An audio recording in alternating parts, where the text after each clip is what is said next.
So welcome to part 2 of lecture 16 for Math 2R03. Now, in my first part, I mentioned that our goal is to introduce eigenvalues and eigenvectors in kind of a more general context. So the first thing that we want to do is kind of also go back to the question that I had up here, over here, is when does a vector space have an invariant subspace? And I kind of want to show that when you're looking for invariant subspaces, the notion of eigenvalues and eigenvectors kind of appear naturally. Okay, so let me be a little bit more precise about what I mean here.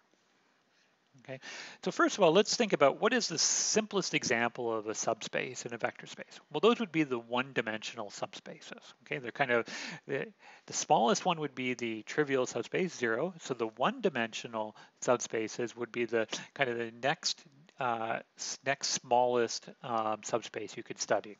And you know that a subspace would be one-dimensional if its spanning set has only one element, right? So its its basis has only one element, so we can write U as a span of a single vector. And another way of just thinking about that is all the things that look like lambda times V, where lambda is inside of my field F for some non-zero vector. So this is what a one-dimensional subspace looks like. And so kind of related to the question I had above is, let's say I give you a linear operator. Okay, when is it going to be invariant on a one-dimensional subspace? Okay, and so we actually have a lemma that completely answers this question. Let's take a vector, and we have a non-zero vector, and take a linear operator. Then T is an invariant on this one-dimensional subspace if and only if T evaluated at V gives you a scalar multiple of the V that you started with, right? For some scalar lambda. Okay, and let's see why this is true. Let's say that T is invariant on this set. Okay, and let's say that we take an arbitrary element inside, and then we take the, let me rephrase that again. So let's say that T is invariant on this set, and we also know that V belongs to the span of V. Well, then we know that TV also has to be in the span of V, which means, i.e., TV has to be a scalar multiple of the vector V that we started with, right, for some lambda. So one direction is quite straightforward. If T is invariant on this space, it has to take everything in this space to itself.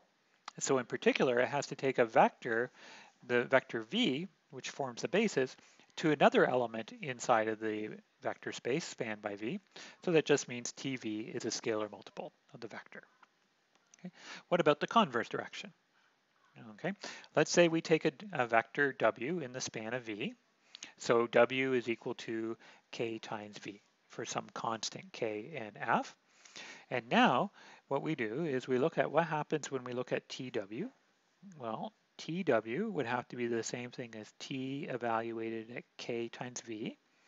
T is a linear operator, so we can pull out the K. All right, and because we're given that this is our hypothesis that TV is equal to lambda V, we can replace this with K lambda V, right? And we have that this element right here is also inside of the span of V, right? Because this thing here is just a constant. Now here, let me add a step in here so we can be a little bit more explicit here. So this is K lambda V. Here we're using the hypothesis, and then we can use the properties of vector spaces to regroup our constants. And this is an element of span of V. So what we did is we took an arbitrary element of the span of V, and when we plugged it into our linear operator, we got another element in the span of V, right? So T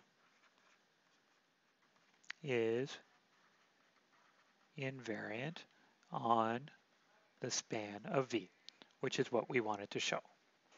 Okay, so what we see is if we have a linear operator that's invariant on the span of V, there has to be some vector, some lambda, such that T evaluated at V is equal to lambda times V, a scalar multiple.